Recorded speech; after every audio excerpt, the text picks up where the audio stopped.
আসসালামু আলাইকুম প্রিয় শিক্ষার্থী বন্ধুরা, কেমন আছো তোমরা? আশা করি ভালো। পাবেলস একাডেমির পক্ষ থেকে তোমাদেরকে স্বাগতম। আজকে তোমাদের মাঝে এই ভিডিওর মাধ্যমে বাংলা প্রথম পত্র গদ্য থেকে জ্ঞানমূলক প্রশ্ন শেয়ার করব, যেগুলো তোমাদের সৃজনশীলের খনঙে থাকে।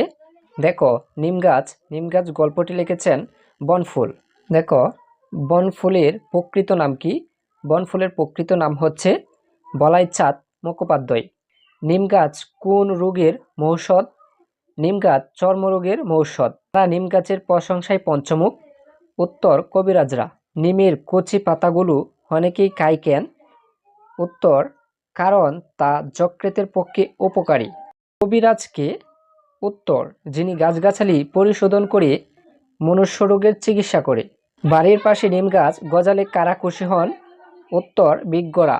নিম গাছের তোকা তোকা ফুল দেখতে কেমন হয়?